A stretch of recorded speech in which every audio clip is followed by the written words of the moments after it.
Welcome to the Dad Code Podcast. This is DDS, where real fans come for real sports talk and no BS. We are your hosts, Blake Melton, Bradley Newberry, and Matthew Parker is off doing Matthew Parker things.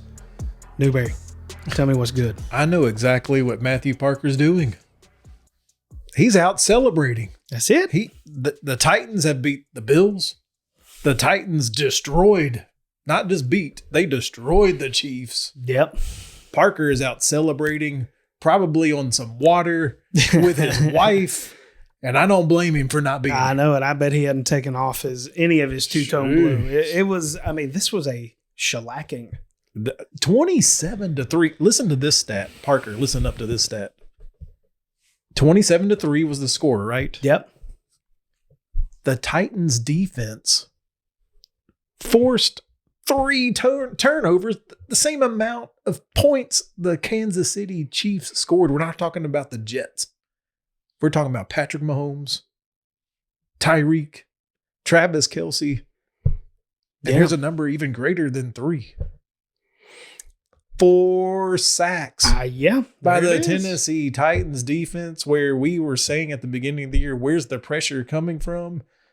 Landry. We saw Bud Dupree. Yeah. Tell me more. Yeah. Danico. I mean,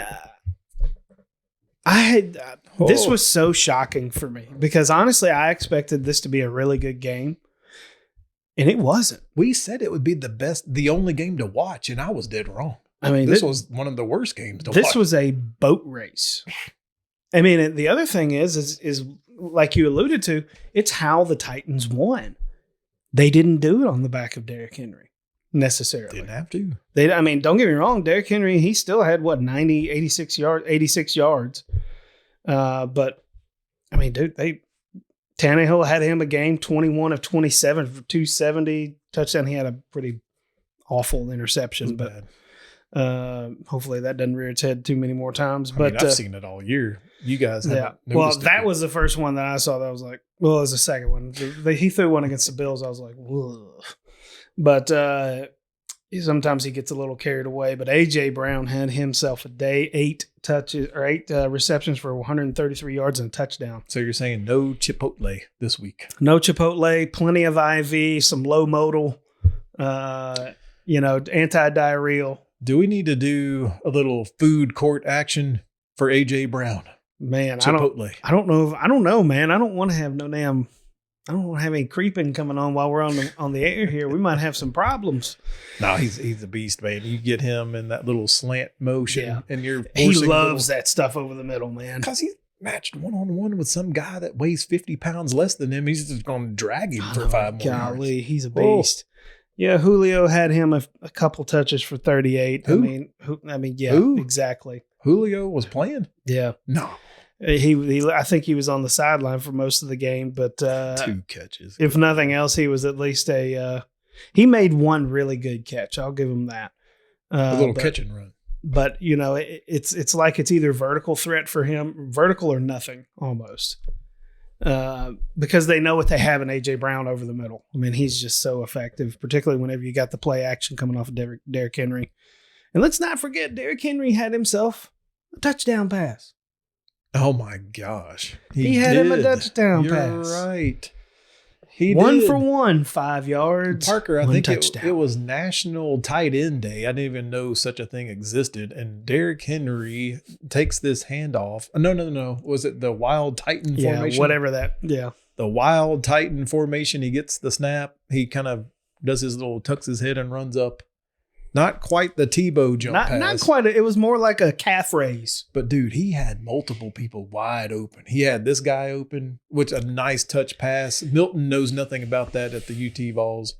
He had someone else on the left side of the end zone just standing there. Yeah, he literally could have just he could have thrown it left-handed if he wanted to. Jeez. I mean, he was a quarterback in high school. That's scary to think, honestly. But yeah, about that play. Good Lord. The thing is, though, but the real story was Patrick Mahomes, and dude, he had, I believe it was 56 yards of passing at halftime. Yeah. Terrible. Kelsey and Hill are looking at each other like, what in God's name is going on here? the stat line says 20 of 35 for 206 and 1 interception, but it wasn't an impressive 206. A lot of it was underneath. And I mean, at the point when the Titans were like, we're just going to keep it in front of us at this point. Tyreek Hill looked terrible. He had frying pans for hands. I've never seen. I mean, he's the reason that 1 interception happened, because the ball pops up and, the hawk comes and gets it. So, I mean, it's. I got some stats on Mahomes. Yeah. Patrick Mahomes now has 9 interceptions on the year, which is unbelievable to say. He has thrown an interception in 6 straight NFL games. Golly. I don't think anybody at this panel is going to say Patrick Mahomes ? It's just a bad look, though. It looks bad, and I'll but he hasn't had very many good games this year, though. No. Has everybody finally figured out the Chiefs formula there? So I'll call out something that I've read and done some research on my own with Dan Orlovsky, ESPN analyst there, and I follow him on Twitter as well. He's saying that this RPO stuff is killing Patrick Mahomes. If he would just let him play quarterback instead of the RPO, which allows open gaps in the offensive line to come through, it would look better. But he's thinking that it's just ruining. Yeah, well, now that you mention that, there were several times in the game where, I mean, Patrick Mahomes just was throwing the ball into the ground for dear life. Off his back foot. There were so many times that he almost got flagged for intentional grounding, like 3 times.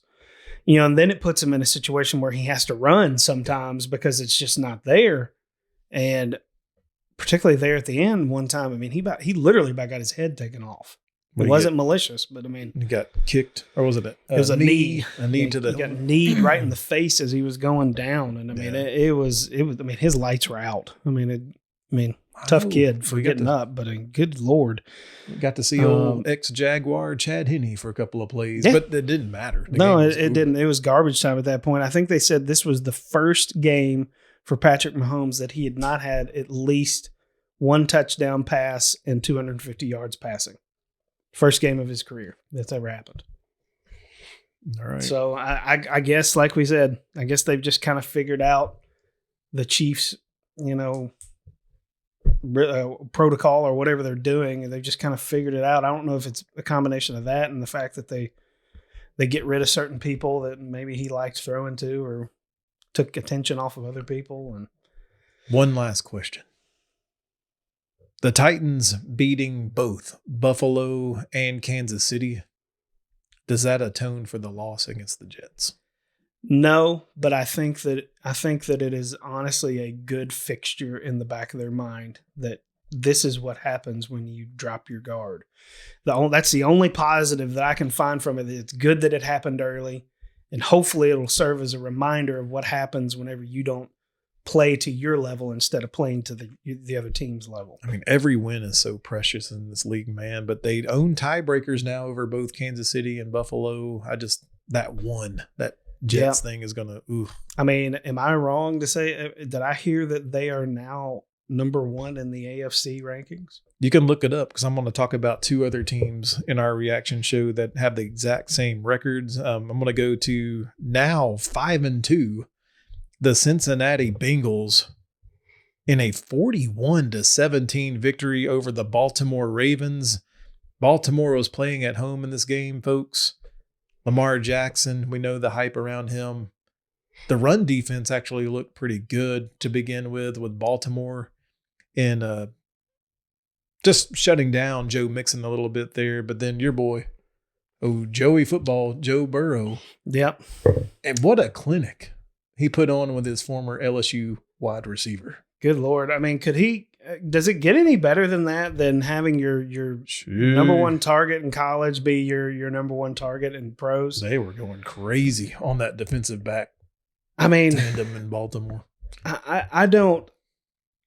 I'm not a Cincinnati Bengals fan. No, none of but us I are. am 100% a Joe Burrow fan, and he's making me want to watch more Cincinnati Bengals football. I mean, he just plays his heart out, and it's nice to see that he's got somebody there with him on his team that he can target to be able to make them even more effective. I know we're not talking Jags, but I hope that they're paying attention here. I mean, so this year, Seriously, yeah. So this year they drafted their quarterback, right? I need next year for you to give him some weapons. So even if you want to use the Bengals for somewhat of a blueprint, get him something. Get him some young weapons. Let's go. Something. I don't care if it's a big, strong tight end or a vertical threat of something. It doesn't matter what it is. I know. I got to get through the growing pains of year 1 to get to year 2, but man, that looks so good with Chase out there. By the way, Titans are in a 3-way tie with the Raiders. Yep. And Bengals. Bengals. We're going to talk about the Raiders next. But Bengals, man, what do you see in this box score? Final score looks very dominant. As I mentioned, the Ravens' run defense looked well at the beginning, kind of giving away to a couple of big plays late to Joe Mixon in the second half. Yeah, I mean, what I'm seeing here is number one, Cincinnati played very clean. They had one penalty for 5 yards. They did throw one interception, but it's one sometimes you can get away with. But the reality is I mean, just look at the offensive number: 520 total yards from scrimmage, 409 yards passing, 111 rushing, and good grief. I mean, honestly, 416 yards for Joe Burrow. Yeah, there was a lot of efficiency, but I'll tell you what kind of broke the Ravens back here, giving up the big plays. They gave up multiple big plays to Chase. Yep. We've already mentioned. Yep. They gave up, what is it, over 30 yards per reception to the tight end. That is tough to swallow. That's tough. I mean, that's just a broken coverage and exactly. no one left to tackle. Who let the big slow guy get out in space? I don't know, man. But you look impressive. At it, it's very impressive. But then you go look on the other side of the ball at Baltimore. I mean, Lamar didn't have a great game. He didn't. 15, 31, 257. I don't know.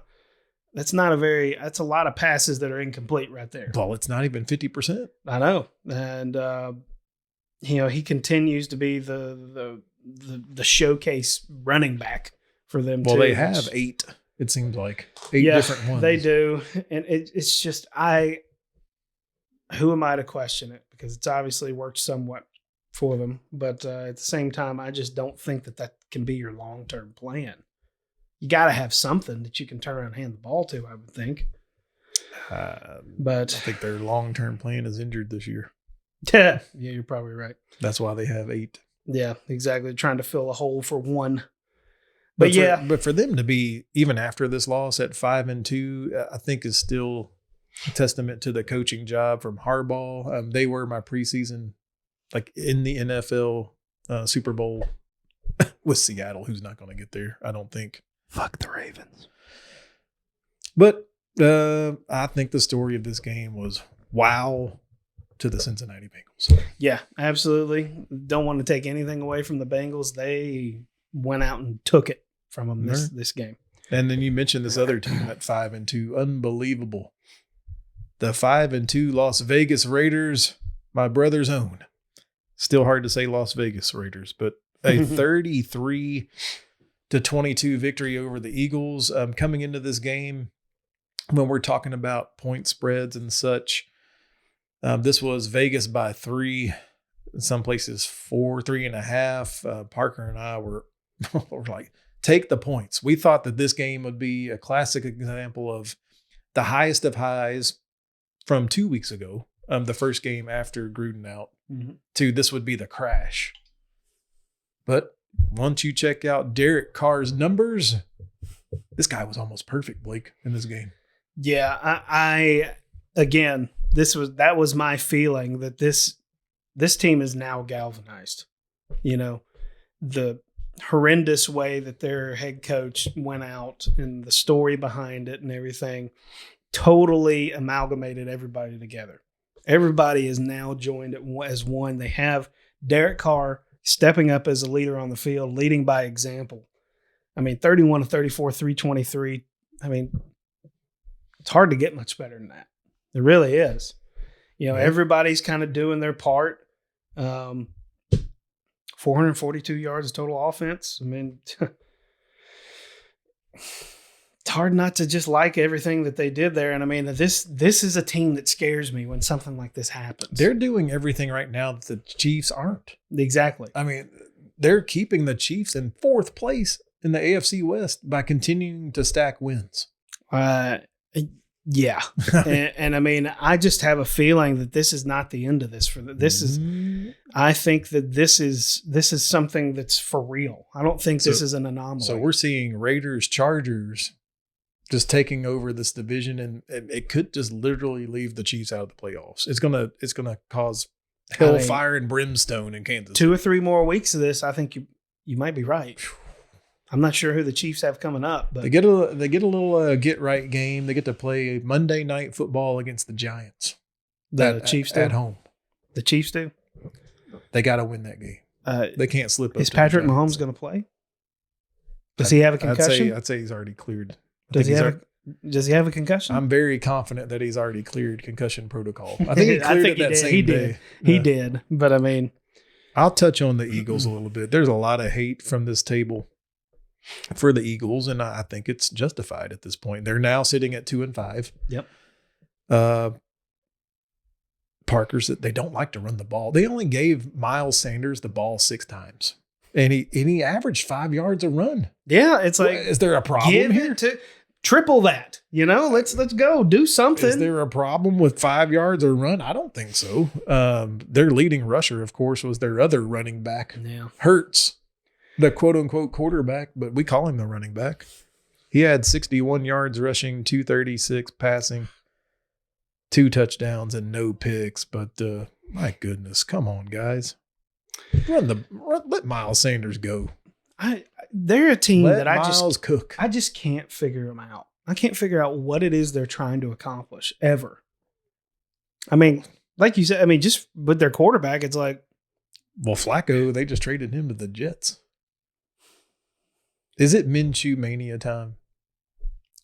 Let's just call it like it. Put Minshew in at quarterback, put Hurts in at running back, and there you go. You can have them stand side by side. You can have them side by side in the shotgun, and you don't know who the center is going to snap it to. Yeah. Why not? Minshew could just run out to the flat behind him, throw the ball to him laterally. Just do it. And then he can make another. It could be you could have a flea flicker threat on every. Say that 10 times fast. Flea flicker threat every single play. Throw a little chip block. It don't look good. Little for Minshew, little mustache chip block. In most years, I'd say, well, you still have some hope because you're in the NFC East, but it looks like Dallas is getting a stranglehold on this. I know they had the bye week. We're going to check out, see if Dak is healthy, but Eagles are who we thought they were. Yeah, they're not very good. I mean, we knew that this was a dumpster fire waiting to happen, I believe is how we described it in our preseason show, and it is not disappointing. There's a team that's starting to rise up a little bit out of their own dumpster fire. They had a gutsy road win. The Indianapolis Colts, playing in monsoon type rain out there in San Francisco, get a 30-18 victory. Carson Wentz. I mean, the numbers aren't going to look good because I don't know if you saw this or not, but it was just sheets of rain coming straight down. Tough He conditions. still passed for over 150 and or right at 150 and 2 touchdowns. Yeah. But I mean, people were fumbling the ball with just because they couldn't hold it. And not that anyone hit them, but I mean, balls were all over the ground, and it was soupy conditions for sure. Taylor, of course. I mean, we're talking about AFC South running backs when you're thinking about Derrick Henry, Jonathan Taylor for the Colts, James Robinson. Thank God, finally they're using him for the Jags. I mean, those 3 guys are right at the top. They could be in the top 6 of all running backs. Yeah.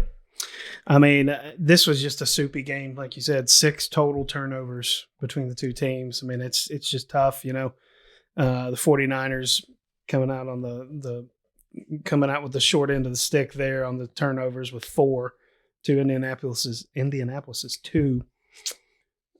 Just an old school sloppy hit them in the mouth, run around in the rain football game. You're not going to get a lot of passing.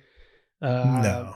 Right at about 300 yards passing between both the teams combined. So, I mean, this was just one of those games where hand it off, maybe dump it over the middle every now and then just to keep them honest. It must have seemed like old Frank Wright. There must have been a break in the rain part because he decided to throw the ball deep a couple of times to Michael Pittman Jr., of course. He had 105 yards, a touchdown, 26.3 per catch.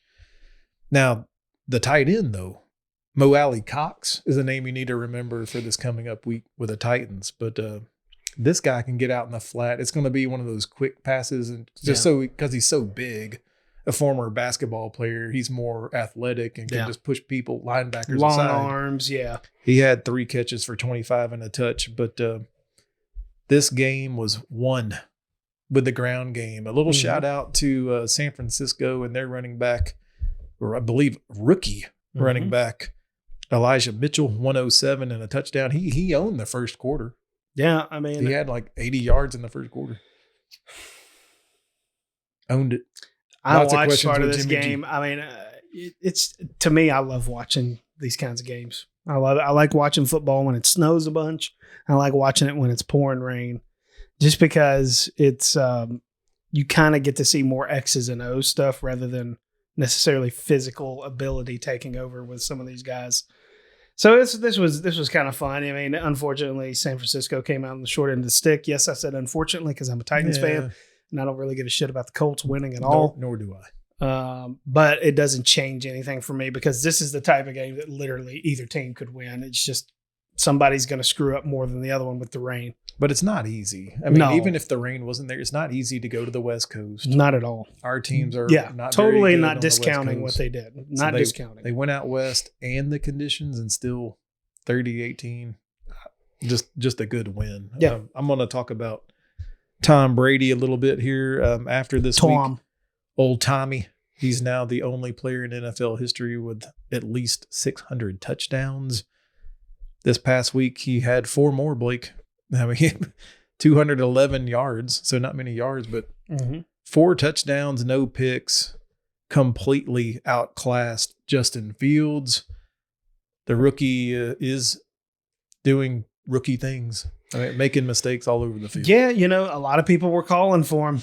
And now you get to see. You got to be careful you ask for. You might get it. You might want Big Red back. I mean, I don't think anybody's that surprised that has some kind of athletic or football knowledge that this is what rookies really do. Now, the really, really good ones rise above it. They take what they learn from this type of stuff and they move on from it. But I can't say I'm surprised. That's all I'm saying here. I mean, Tom Brady, what can you say? Just a touchdown machine. I mean, that was the reaction of this, was not really wanting to break down the game, but this guy seems like a machine. He's been around forever. He is. We've said it on the DDS cast here at the panel. He's going to play as long as he's not bored. Yeah. That's how much he loves this game. And he's dedicated to it. He doesn't just sit on the couch eating chips in the offseason. He's putting in the work when no one's watching. Yeah, well, and I mean, he has a formula that he understands. He's a student of the game. And he understands himself, his game, and the players around him well enough to know that this is my role. I may not throw for 500 yards, 400 yards, 300 yards, but I know how to throw accurately. I know how to read defenses. I know how to check off. And I mean, he's just so impressive. I mean, and 600 touchdowns, and Mike Evans turns around and hands the ball to somebody in the crowd.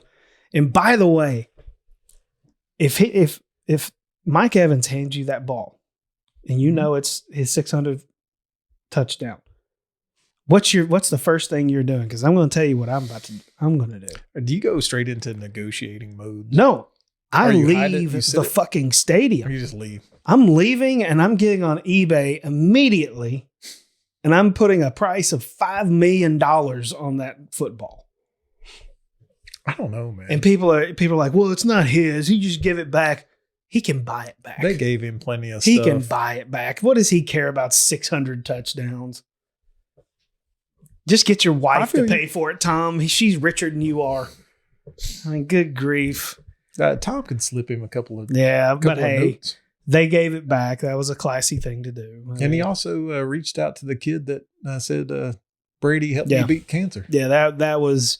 I mean, that's the kind of stuff. It's so hard to hate Brady. He's above. You want to hate him, but he's above football. He's above the X's and O's good guy. Do we dare use the 4-letter word? Is he an icon? Is he the football icon in this generation? Not just this one. I know. I mean, now he's spanning a couple different generations. There's another 4-letter word that is attached to Tom Brady's name. It's GOAT. Yep. And he's proven it. He continues to prove it. Unbelievably continues to prove it. Shout out to offensive coordinator Byron Leftwich. I see you, Byron. Hey. Bring back Byron. Is that what I hear from Duval? Duval. Hashtag bring back Byron. Byron, you can stay in the same state. Oh man. Jacksonville hasn't. Honestly, I don't want that to happen. I really don't, because that worries me a little bit. What better place for Trevor Lawrence to learn than from Tom Brady's OC? A Super Bowl winning. Yeah. OC. Somebody who let's be honest. I mean, Tom Brady probably taught Byron as much as Byron Brady taught him. was out on the field beating Byron Leftwich when he was playing for the Jazz. That's what I'm saying. So really, it's like he's teaching him what he's seeing, and he's just kind of confirming what Tom's seeing. Byron was a good OC in Arizona too, so it's not just because of Tom Brady, but exactly. My goodness, it's impressive. It's worth interviewing this man, and I wouldn't mind seeing it with my team because none of us are back Byron. None of us are buying the urban experience. No, and no one should, honestly. And my biggest worry is that they're going to hurt. Something's going to happen to Trevor Lawrence because of some of the stupid shit that they're doing. So dare I say, you heard it here first from DDS. Bring back Byron. Bring back Byron. Byron Leftwich to the Jacksonville Jaguars. I'm coming home. I'm coming home. I don't think Trevor would mind it. No, God. He's starting to make decisions on his own. Yeah, maybe he just goes and talks to Mr. Khan. Say, Mr. Khan, come on. Bring back Byron. Just say it. All right. One last topic. Deshaun Watson trade rumors are starting to heat up, and we're feeling it here in Middle Tennessee. It's just a story that won't go away until it just goes away, right? I mean, it's not just the Dolphins.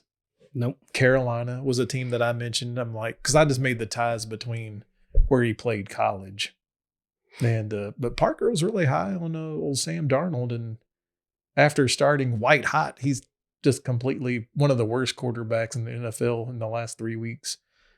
But I mean, they're saying, hey, Dolphins, Panthers, there may be some other teams in the background putting out feelers, and Tua saying all the right things. He said, I'm not concerned with this. I'm the quarterback for the Miami Dolphins. I'm preparing every week. I don't see what Tua has done to warrant bringing in another quarterback. Am I wrong? Am I missing something? I mean, admittedly, I'm not that well connected or plugged into this, but I just don't see.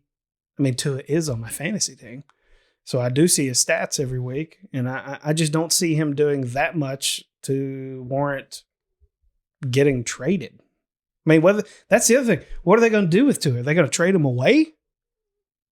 Are they going to send him to Houston? Houston? Are they going to send him to Carolina? I mean, that doesn't make any damn sense.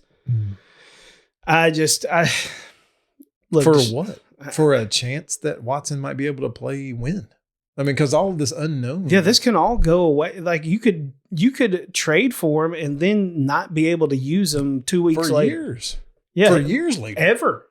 Maybe ever. I mean, you're innocent until proven guilty. Don't get me wrong. I'm not saying that. It's just that we don't know what's going to come of this.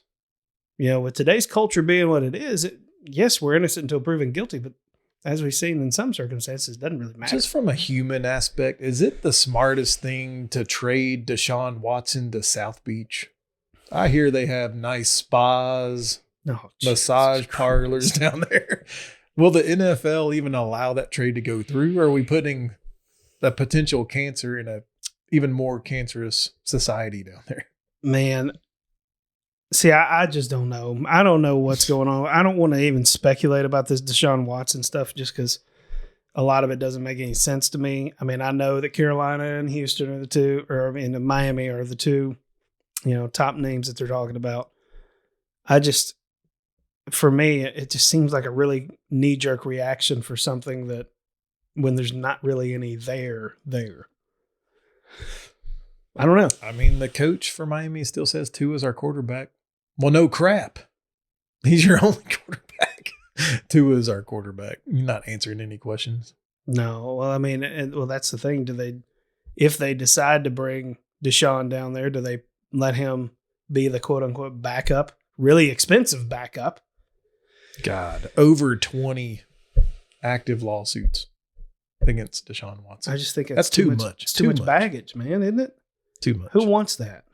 Now you're going to have people picketing out on your property. I mean, somebody's putting it out there that multiple teams want it, and maybe that's just trying to drive up trade value for Houston. But yeah, it could just be. We'll know soon. We'll know soon because the trade deadline is coming up very shortly. Yeah, I'm kind of ready for it to be over with, honestly, because I'm just tired of hearing about it. I think nothing needs to happen until this whole lawsuits thing starts to materialize, whether it's going to be an issue for him or not. If I'm a GM, I don't want that. Nah, I don't want to touch it. I don't want that. I don't want to touch it with a 10-foot pole. Well, boys and girls, that's my list. Unless you have anything else you want to react to. I don't. How we doing our picks this weekend on NFL? As I expected, not very good. Yeah. I told you I don't have a feeling. I know I personally went 1-4. Yeah, none of us had any really big feelings about anything. Honestly, it was the first time that I considered not putting in any like an underdog pick because I was just like, I don't really like any of these games. Well, I think Tennessee was my underdog. Yeah, you and Parker hit it on the head. I mean, that's just the one that we use every week since it's our hometown. Yeah, we try to avoid that, though. You said the Titans are the only thing I feel comfortable about. Yeah. And you two were right. Yeah. I went Chiefs. I went with law of averages, and they laid a big fat turd. Yeah, big, massive one. Ugh. But yeah, thanks for joining us today, guys, on our NFL reaction show. Be sure to check us out on Twitter at DDS Sports Talk. Leave us a comment there. What do you think about this Titans beatdown of the Chiefs? Is Patrick Mahomes finally hitting a downward skid here? And is it him? Is it the system? What is it? What do we think it is? But also go to the YouTube channel, subscribe there, hit the thumbs up button, notification bell for notifications of new videos. Anything else? Yep, I'm highly interested in are the Bengals and Raiders for real? It's a nice matchup coming up. With all three teams at 5-2. Can't wait for the prediction show coming up later this week. Two-tone blue all the way. You guys be well.